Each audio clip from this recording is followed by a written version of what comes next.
천군 천사의 합창 같습니다. 하나님께서 기뻐 받으신 줄 믿습니다. 사랑하는 성도 여러분, 오늘도 하나님의 한없는 은혜와 주님의 평화가 우리 가운데 충만하기를 주님의 이름으로 축복합니다. 여러분, 파우스트라는 작품 이름을 들어보셨죠? 독일의 대문어인 괴테의 대표작입니다. 이 작품을 괴테가 청년 20대에 구상을 시작해서 무려 죽기 직전인 82세 때 완성을 했습니다. 60년간 이 작품을 붙들고 씨름해서 작품을 완성한 것입니다. 메피스토펠레스라는 악마가 하나님의 허락을 받아서 파우스트 박사, 유명한 이 박사를 유혹합니다. 노년에 아무것도 이룬 것이 없다는 어떤 허무감, 절망 이런 데 빠져있던 파우스트 박사는 자신에게 다시 젊음을 줄 테니 네 영혼을 팔라라고 하는 메피스토펠레스 악마의 유혹에 넘어가 그 제안을 받아들이게 되죠. 여러분, 이 소설은 아무리 대단하고 지식이 뛰어나고 때로는 신앙도 좋은 사람일지라도 유혹과 시험에 직면하게 되고 또 넘어갈 수도 있음을 우리에게 알려줍니다. 유대인의 그 탈무드에는 사람을 평가하는 세 가지 기준이 나옵니다. 첫째는 코스, 술잔입니다. 술을 많이 먹여보면 그 사람의 속마음과 밑바닥이 다 드러난다라는 것입니다. 둘째는 카소, 분노입니다. 사람 성질을 건드리고 막 계속 찝쩍거려가지고 욱하게 만들어 보면 그 사람의 수준이 어느 정도인가를 알 수 있게 된다라는 거죠. 셋째는 키소, 금전입니다. 돈주머니를 맡겨보고 뭔가 이제 큰 돈을, 재정을 맡겨보면 그 사람의 자세와 태도와 운용하는 것과 모든 마음가짐을 보면 그 사람이 어떤 그릇이고 어떤 사람인가 됨됨이를 알 수 있다라는 것입니다. 여러분이 술잔과 분노와 금전, 이런 유혹이 우리에게 오면 우리는 어떻게 대처할까요? 인간은 크고 작은 유혹에 늘 노출되어 있는 존재입니다. 여러분, 너무나도 인간적인이라는 말은 우리가 유혹받을 수 있고 거기서 넘어갈 수도 있다라는 다른 말이 아닌가 싶습니다. 사실은 첫사람인 아담과 하와 역시 악마의 뱀의 유혹을 받아서 타락하여 우리가 원죄를 짊어지게 되었죠. 그게 모든 인간의 어떻게 보면은 처지라고 할 수가 있습니다. 우리는 늘 언제 어디서나 어떻게 살든지 간에 어떤 방식으로든지 유혹과 시험을 받게 되고요. 믿음 생활을 잘하는 사람도 유혹과 시험을 받게 됩니다. 교회 지도자들이라고 해서 유혹을 안 받는 게 아닙니다. 오히려 사탄 마귀는 더 강하게 시험하고 거기로부터 흔들어서 교회 전체를 무너뜨리려고 끊임없이 시도하죠. 수도원에 들어가도 유혹은 있습니다. 시험이 옵니다. 그래서 죽어야만 인간은 유혹에서 시험에서 완전히 벗어나는 존재가 아닌가 싶습니다. 그래서 주님께서 우리에게 요즘 수요일 날 우리가 나누고 있습니다마는 주기도문에서 이렇게 너희가 기도하라고 하셨죠. 뭐라고요? 우리를 시험에 빠지지 않게 하시고 다만 악에서 구하시옵소서. 늘 시험에 빠지기 쉬운 존재이고 악의 구렁텅이에 사로잡혀 떨어지기 쉽기 때문에 늘 이렇게 기도하라고 말씀하시고 가르치신 것입니다. 오늘 본문 마태복음 4장은 1절에 그때에라고 시작됩니다. 예수님께서 요단강에서 세례 받으시고 하늘에서 성령님이 내려오시고 이는 내 사랑하는 아들이요 내 기뻐하는 자라는 하나님의 음성을 들은 후에 그 다음에 바로 시험에 직면하는 주님을 뵙게 됩니다. 이것은 두 가지를 우리에게 알려줍니다. 첫째, 성령 충만한 사람이라고 해서 시험이 오지 않는 게 아니다라는 것입니다. 성령 충만하면은 건강하고 영육간에 강건하여 안 아플 것 같죠. 그러나 많은 전도자들과 부흥사들과 귀한 목사님들 걸어다니는 종합병원이 참 많았습니다. 여기저기 아픈 거예요. 오히려 더 아픈 거예요. 그분들이 성령 충만하지 않아서 그런 건가? 그렇지 않습니다. 그런가 하면 여러분, 이 시험, 하나님께서 허락하여서 우리에게 주어지는 시험은 또한 하나님의 목적이 있다라는 것입니다. 이것을 우리가 알게 해주시는 것입니다. 그러나 우리는 왜 성령 충만하게 됐는데 시험이 오나 유혹이 오나 이해가 안 될 때도 있습니다. 예전에는 기도원 참 많이 가셨죠. 산기도도 많이 하고 부흥회도 여기저기 부흥회가 많이 열리고 또 찾아다녔습니다. 근데 거기 열심히 다니는 분들 중에 한 분이 이런 얘기를 하더군요. 몇 분이 아이고 참 은혜 받고 뜨겁게 서원하고 눈물 콧물 흘리고 기도하고 근데 돌아오는 길에 은혜 다 쏟아버렸어요. 그런 얘기를 하는 분들을 꽤 봤어요. 왜 그럴까요?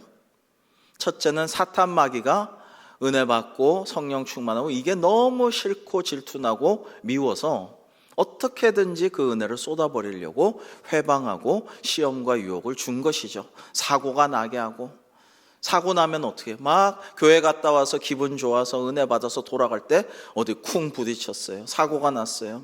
교통사고가 났어요. 새벽기도 갔다 오다가 다쳤어요. 그럼 갑자기 짜증이 확 나면서 욕이 나오면서 사고 당사자를 저주하면서 흐트러지게 되죠. 사탄 마귀가 이런 걸 노리는 것입니다. 그 다음에 또 하나는 우리가 성령 충만할 때 시험과 유혹과 각종 어려움을 감당할 수 있기에 성령 충만할 때 시험을 허락하신다라는 의미로도 볼 수가 있습니다. 여러분, 신앙생활이라는 것은 우리의 영적 투쟁과 여정이라는 순례의 길이라는 것은 아무 일도 벌어지지 않는 평탄한 길을 그냥 졸면서 자면서 그냥 걸어가는 그런 것이 아닙니다.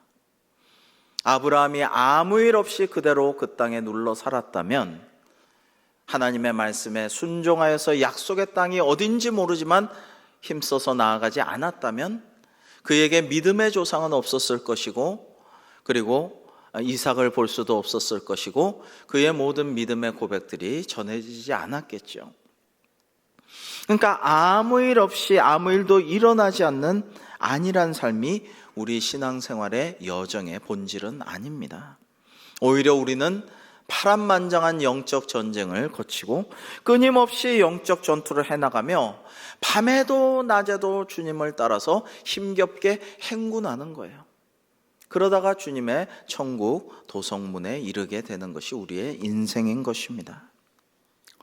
예수님께서는 성령님에게 이끌리셔서 광야로 가셨죠. 성령님께서 예수님의 공생에서 행하신 최초의 사역은 예수님을 광야로 인도하신 그것이었습니다.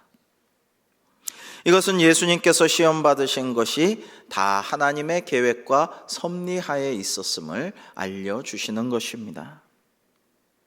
예수님께서 요단강에서 세례를 받으시고 성령 충만하신 후에 바로 성령님께 이끌려서 광야로 나아가시는 그 장면은 막 홍해 대세례를 거치고 광야로 들어가게 된 이스라엘 출애굽 백성들의 모습을 연상케 합니다.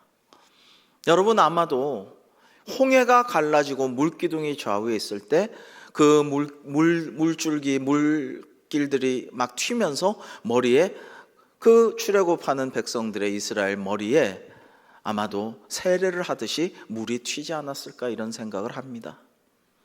그 홍해길을 건너서 뒤에 쫓아오는 애굽의 병거와 마병들을 다 수장시키는 하나님의 역사를 보고 났지만, 그러나 광야길을 걸어가는 이스라엘 백성들은 불평하고 원망하고 실망하고 그렇게 40년을 걸어갔습니다. 이게 인간적인 모습이라는 것입니다. 여러분, 광야에서 사는 것 자체가 시험이죠. 힘들다 보니까, 고생스럽다 보니까, 아프다 보니까 그런 것입니다. 우리도 몸이 아프면 점잖은 사람이 자꾸 짜증을 내고 신경질을 내고 막 그래요. 왜? 몸이 아프니까. 자꾸 아프니까 신경질 내고 짜증 내고 남 탓하고 원망하고 그렇게 되는 것인데요. 광야의 길이 얼마나 험난하고 밤에도 행군하고 낮에도 행군해야 되고, 그리고 좋은 것도 없고 오락시설도 없고 뭐 즐길 것도 없이 그냥 말씀대로 가는 길이었습니다. 그러나 이 위험하고 혹독하고 힘겨운 여정이었지만 하나님께서 확실히 동행하셨고 늘 하나님께서 모든 것을 베풀어 주셨으니까 이 훈련과 연단의 길은 또한 은혜와 축복의 길이었습니다. 전적으로 하나님께서 책임져 주시는 기간이었죠. 하늘로부터 불기둥과 구름기둥이 밤낮 인도하셔서 히터와 밤에는 낮에는 에어컨이, 등불과 내비게이션이 백성들에게 제공되었고 만나와 메추라기라는 놀라운 먹거리도 주셨습니다. 여러분, 우리가 본문에 우리가 읽은 4절, 7절, 10절 말씀은 신명기 8장과 6절의 말씀입니다. 하나님께서 무엇보다도 광야 생활 가운데 하나님의 말씀과 율법과 계명을 주셨어요. 광야 속에서 하나님의 말씀을 순종하면 하나님께서 모든 것을 해결해 주신다라는 것을 몸으로 체험하게 하신 기간이었습니다. 엊그제 신방을 갔는데 그 신방 받으시는 어르신께서 참 감사하다고, 사순절 묵상집이 너무 좋다고, 이거를 매일 꼭 암송하고 읽고 다시 묵상하고 이 말씀대로 기도하면서 지금 하루하루 사순절을 보내고 있는데 참 감사하다고, 앞으로도 계속 되었으면 좋겠다고 해서 참 만들고 애쓴 보람이 있습니다. 감사합니다 라고 말씀을 드렸는데요. 여러분, 왜 이스라엘 광야길에 만나를 주셨을까? 만나란 것은 이게 뭐냐, 이것이 무엇이냐 이런 뜻인데, 이게 뭔지 모르는 만나를 왜 매일매일 주셨나요? 이거를 보관하려고 하면 썩어서 없어져요. 보관할 수가 없어요. 하루치 이상 보관할 수가 없어요. 그날 먹을 수밖에 없어요. 이것은 하나님의 말씀을 상징하는 것입니다. 내가 옛날에 하나님 말씀 많이 읽었어, 1년에 몇 독도 했어, 공부도 많이 했어, 그렇다고 오늘 하나님 말씀 읽지 않으면 안 된다는 것이죠. 나 나중에 하나님 말씀 많이 볼 거야, 공부도 많이 할 거야, 통독도 할 거야. 하지만 지금은 바쁘니까 시간 나면 할 거야, 이거 좀 매듭지어지면 할 거야. 이것도 아니라는 거예요. 매일매일 사람이 떡으로만 살 수 없고 그냥 내가 즐기는 육신의 양식으로만 살 수 없고 하나님의 영의 양식, 하나님의 말씀으로 매일매일 살라고 그것을 만나에서 상징적으로 보여주신 것입니다. 사랑하는 성도 여러분, 정말 하나님께서 그러한 뜻으로 우리에게 사순절 말씀을 집중하기를 원하고 계시죠. 이 세상에서는 늘 시험이 있고 유혹이 있고 우리에게 수많은 환난과 시련과 아픔이 닥치곤 합니다. 여러분, 지금 너무나도 풍요롭고 인류 역사상 가장 편리한 생활을 하고 있지만, 그러나 영적으로는 더 우리를 흔드는 영적 대전장에 우리는 그리스도의 병사로서 하루하루를 살아가고 있습니다. 정말 너무나도 많은 사탄, 마귀, 이단과 사이비, 세상의 세속주의와 이기주의와 포스트 모더니즘과 수많은 것들이 우리를 공략하고 있습니다. 우리를 밀가부르듯이 정신 못 차리게 요동치게 만들려고 합니다. 수많은 거짓 뉴스가 황당하게도 가끔 이렇게 어떤 어르신들이 카톡 같은 거 저한테 보내서 이렇게 보면 말도 안 되는 황당한 어떤 사람을 저주하고 욕하고 막 왜 이런 혐오와 미움과 어떤 거짓의 뉴스들을 이렇게 퍼날라야만 할까? 이 세상은 정말 어떤 세상인가라는 생각을 많이 하게 되는 요즘입니다. 여러분, 그러므로 우리가 너무나도 무시무시한 영적 전쟁에 우리는 놓여 있다라는 것을 잊어서는 안 됩니다. 주님께 마귀는 계속해서 시험합니다.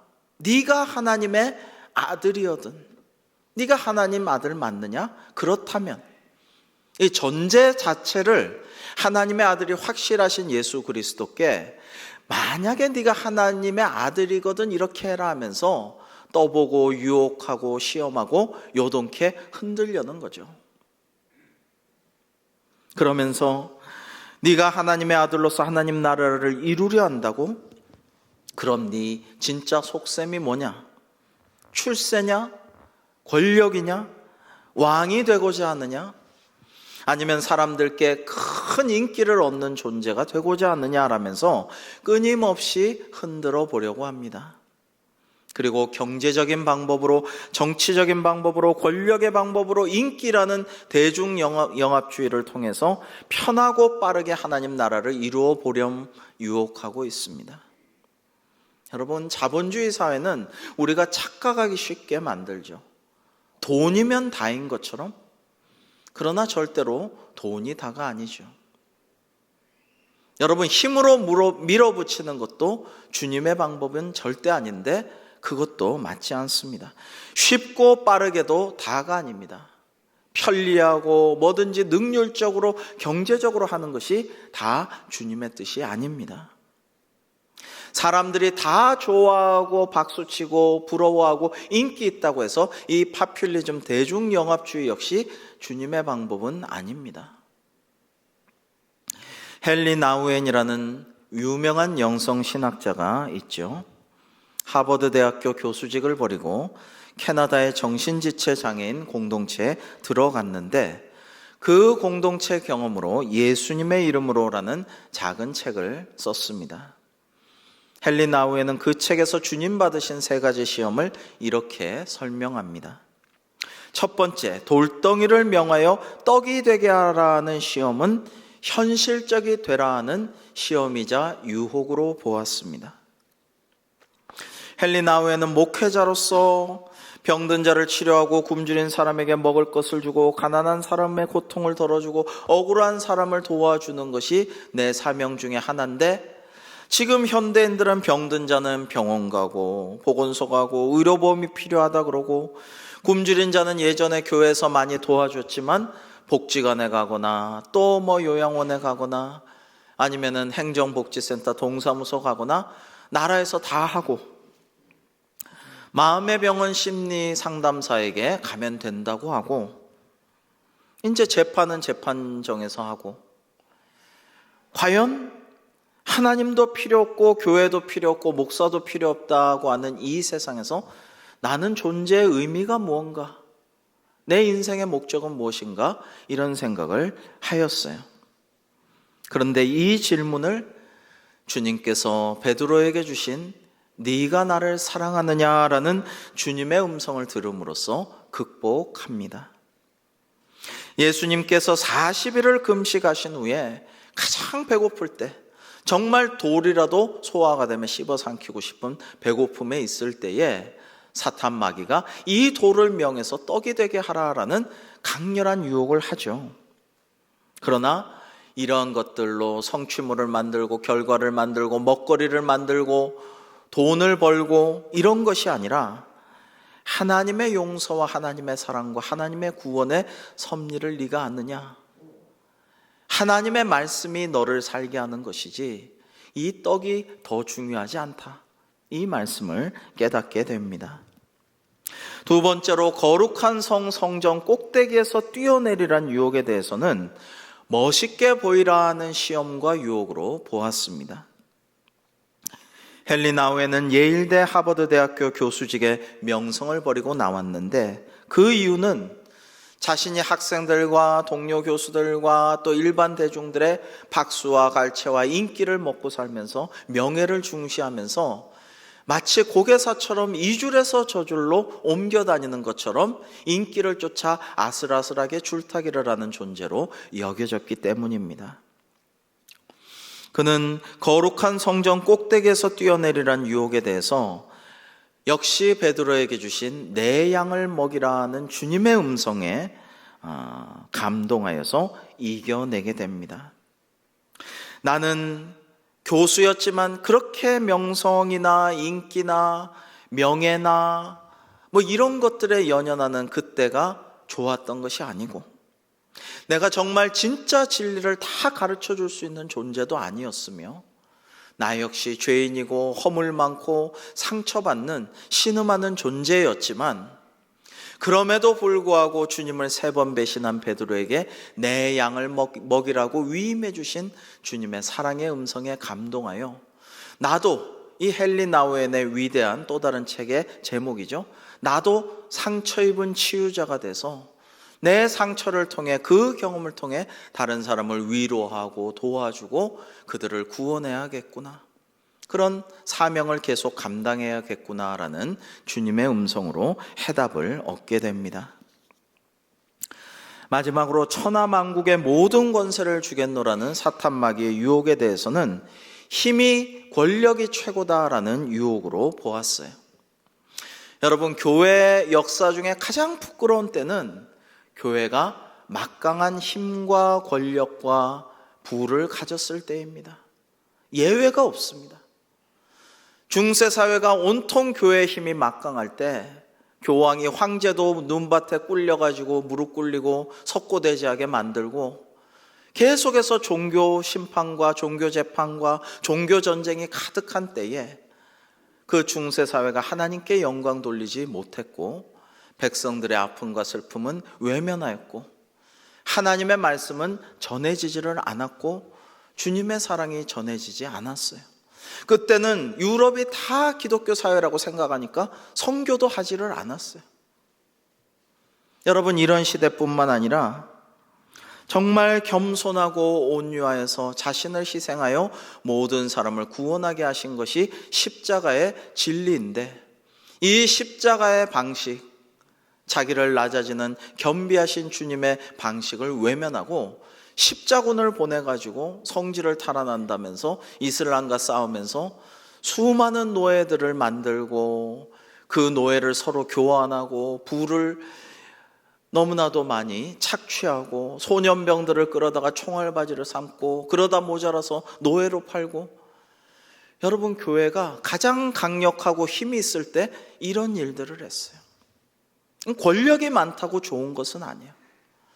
한국교회도 존경받고 사랑받고 계속해서 발전하다가 성장하다가 부흥하다가 이제 너무 부가 강해지고 너무 권력이 세지고 너무 대단한 영향력을 갖게 되면서부터 타락하기 시작했어요.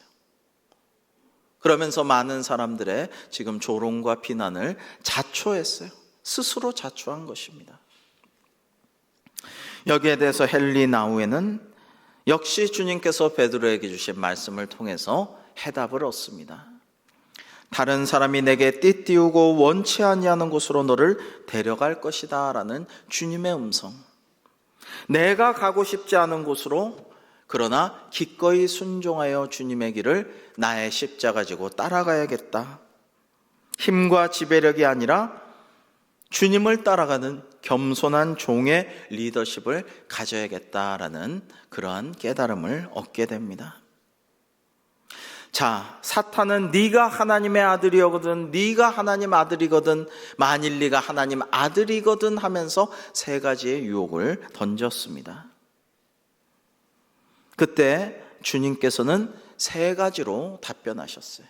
기록되었으되 기록되었으되 또 기록되었으되, 즉 하나님의 말씀의 검으로 사탄 마귀를 물리치신 것입니다. 사랑하는 성도 여러분, 때로는 우리가 시험과 유혹을 당함을 말씀드렸습니다. 언제 시험과 유혹이 훅 들어올지 몰라요. 우리가 언제 연약하고 방심할 때 사탄 마귀가 우리에게 훅 치고 들어올지 모릅니다. 그러면 우리는 이런 생각을 합니다. 아니, 왜 내가 열심히 기도하고 예배에 힘쓰는데 내게 이런 일이 주어진단 말인가? 내가 이렇게 충성하고 봉사하고 헌신하는데 왜 이런 걸 나에게 허락하신단 말인가? 왜 우리 집안 대대로 하나님께 영광 돌리려고 애쓰는데 하필 이런 것들을 부끄럽게 창피하게 허락하시냐 말입니다 라고 하나님께 때를 쓸 때도 있습니다. 엘리 라마 사박다니, 나의 하나님 나의 하나님 어찌하여 나를 버리셨나이까 라는 절규를 할 때도 있죠. 여러분, 그렇게 인간적으로 하나님께 통탄할 때도 있으나 그럴 때마다 우리는 하나님의 말씀을 가지고 이겨내야 할 줄로 믿습니다. 하나님의 말씀만이 사탄 마귀의 유혹과 시험을 물리치는 하나님 말씀의 검이야말로 우리의 무기가 되는 줄로 믿으시기를 바랍니다. 독일 신학자 슐라이에르마허가 신앙은 절대 의존의 감정이라는 말을 했습니다. 유명한 말인데요. 이 절대 의존의 감정은 오직 하나님께만 속한 것이고 하나님을 향한 것이어야 합니다. 즉 내 감정이 아니에요. 나를 향한 감정이 아닙니다. 신앙은 내 감정에 의존해서는 안 되는 것입니다. 그러다 보면 일희일비하게 됩니다. 내가 기분 좋으면 막 교회 일도 열심히 하고 막 뜨거울 때는 막 충성하는 것 같지만 어느 순간 차가워지고 식어져서 냉담해지면 아무것도 안 하고 꼼짝도 안 하고 이렇게 왔다리 갔다리 하는 사람들이 종종 있습니다. 그게 아니라 하나님께 절대적으로 의존하고 모든 것을 의지하는 감정을 가지는 것이 신앙의 본질입니다. 그를 의지하면 그가 이루시고라고 하신 말씀을 믿는 것입니다. 온전히 주님을 의지하는 것입니다. 사랑이신 하나님, 신실하신 하나님, 나의 체질을 아시고 나보다 나를 더 잘 아시고 내게 필요한 것을 주시기를 원하시는 하나님, 복 주시기를 원하시는 하나님의 성품과 본질을 믿고 말씀대로 순종하는 것입니다. 박지혜 씨라고 있습니다. 세계가 알아주는 바이올리니스트인데요. 14살 때 독일 마인츠 음대 최연소 합격했습니다. 독일의 명문 음대 마인츠 음대는 원래 16살 이상이 되어야 입학이 가능한데 학교 규정을 바꿔가면서까지 박지혜 씨를 입학을 시켰어요. 칼스루의 국립음악대학과 대학원 최고과정을 졸업하고 독일에서 국비로 유학을 보내서 미국 인디애나 주립대학에 유학도 했습니다. 2007년 독일이 뽑은 미래를 이끌어갈 음악인으로 뽑혔고 2010년에는 존경받는 한국인 특별 대상도 받았습니다. 박지혜 씨가 연주하는 바이올린의 이름이 과르넬리인데요. 이 과르넬리는 스트라디바리우스 이런 것보다 훨씬 더 귀합니다. 세계에서 3대밖에 없는데 한 대당 가격이 40억을 넘어섭니다. 독일 정부에서는 가장 뛰어난 바이올린 연주자에게 이 바이올린을 무상으로 빌려줘서 연주하게 하는데 박지혜 씨에게 빌려줬다고 해요. 근데 이렇게 대단한 사람이지만 19살에 한창 학업 중이던 박지혜 양은 어느 날 갑자기 우울증이 찾아왔습니다. 여러분, 근데 우울증이 심각해서 국내로 돌아와서 날마다 죽어야겠다. 내 인생의 의미와 목적을 모르겠다. 내 삶의 가치가 뭔지 모르겠다. 난 죽어야 해. 어떻게 죽을까? 계속 그 생각을 하였다고 합니다.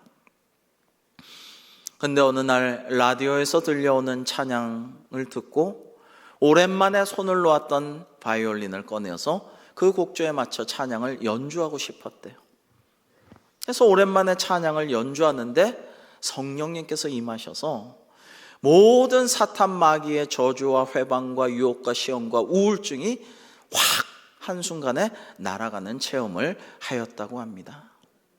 그 다음에 박지혜는 내 인생의 의미와 목적을 깨달았다. 그것은 하나님께 영광 돌리는 찬양과 연주를 통해서, 간증을 통해서 많은 사람을 주께로 돌아오게 하고, 그리고 오직 주님께 영광 돌리라고 나에게 이런 달란트도 주시고 공부하게 하시고 재능을 주셨구나라는 것을 깨달았다라고 해요. 많은 사람들이 인생의 목적을 모르기 때문에 고통스러워합니다. 그리고 왜 살아야 하는지를 모르고 괴로워하고 극단적 선택을 하기도 합니다. 사탄 마귀는 자꾸만 하나님의 은혜를 잊어버리고 말씀에서 떠나가게 하려고 우리를 이끌려고 합니다. 여러분 생각해 보세요. 다시 생각해 보세요.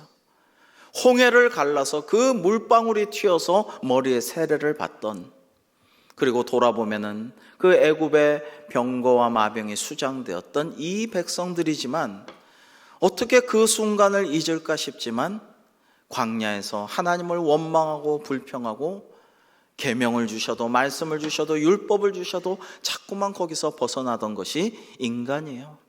이스라엘 백성은 인류의 샘플이죠. 여러분, 인간이 다 그런 존재이고 사탄 마귀는 끊임없이 말씀에서 벗어나고 은혜와 사랑에서 떨어지려고 우리를 유도하고 유혹합니다. 그때 우리는 기억해야 돼요. 오늘 주님의 말씀을 기억해야 돼요. 기록되었으되 하나님의 말씀을 찾아보고, 기록되었으되 이런 말씀이 있지 않느냐 찾아보고 다시 묵상하고, 또 기록되었으되 이런 말씀도 있지 않느냐 그 말씀에 힘입어서 승리해야 하는 것입니다. 여러분, 우리가 존경하는 평생 청렴결백한 신앙을 지키려고 애쓰셨던 한경직 영락교회 목사님께서는 이렇게 고백하였어요. 나는 언제나 시편 116편 12절에 있는 말씀을 그저 몇 번이고 외고 또 외는 때가 여러 번입니다. 여러분, 돌아가셔서 시편 116편 1절에서 19절까지를 한번 읽어보시면 큰 은혜가 되실 것입니다. 한경직 목사님이 프린스턴에서 교회사 석사를 마치고 이제 예일대 같은 데서 박사를 하고 유명 교수가 되고 싶었어요. 그럴 능력도 있었고, 그런데 갑자기 병원에 갔더니 폐결핵 말기인데 곧 죽는다, 확실한 거니까 아무것도 하지 말고 요양원에 가서 죽음을 준비해라 라는 청천벽력 같은 소식을 듣습니다. 그래서 요양원에 가가지고 그냥 계속 기도해요. 하나님께서 살려주셨어요. 그래서 더 공부하고 교수가 되겠다는 그런 생각을 버리고 오롯이 목회를 했어요. 왜 목회를 했느냐? 바로 시편 116편 12절의 말씀 때문이에요. 여호와께서 내게 주신 은혜를 무엇으로 보답할꼬? 이것이 언제나 나의 심정입니다. 아마 이 성경 구절이 어느 성경 구절보다도 깊은 감명 있는 까닭에 외우는 것이지요. 날 살려주신 구원하신 하나님의 은혜 어떻게 무엇으로 보답할까? 이게 남아있는 모든 삶 가운데 목사님의 말씀 주제였던 것입니다. 사랑하는 성도 여러분, 오늘 주님께서는 마귀를 물리치시고 마귀는 얼마 동안 떠났습니다. 천사들이 나와 수종 들었습니다. 그러나 심지어 하나님의 아들 예수 그리스도께도 마귀는 끊임없이 주님과 주변의 제자들에게 들어와서, 가룟 유다에게도 들어와서 시험하고 유혹하고 넘어뜨리려고 끊임없이 집요하게 끈질기게 공략을 하였죠. 우리도 늘 그러한 공격에 노출되어 있습니다. 그러므로 우리는 늘 말씀을 기준으로 하여 기도하고, 말씀을 묵상하고 읽고 암송하고, 말씀을 통해서 사탄 마귀를 능히 물리치고 주님께서 칭찬하시고 기뻐하시는 성도의 삶을, 이 영적 순례의 길을 힘차게 걸어가는 우리 대광교회가 되기를 주님의 이름으로 축복합니다. 기도하겠습니다. 존귀하신 하나님 아버지, 저희를 구원하시려고 독생자를 아낌없이 내어주신 아버지 하나님의 은혜와 예수님께서 지신 그 십자가 사랑에 감사를 드립니다. 사순절을 보내며 저희들 다시금 주님을 바라보기를 원합니다. 주님의 부르심에 응답하여 각자의 십자가를 짊어지고 어떠한 사탄 마귀의 유혹과 시험도 이기며 말씀 붙잡고 예수님과 함께 십자가의 길, 또 부활의 길을 떠나가는 저희들 될 수 있도록 인도하여 주시옵소서. 예수님의 이름으로 기도하옵나이다. 아멘.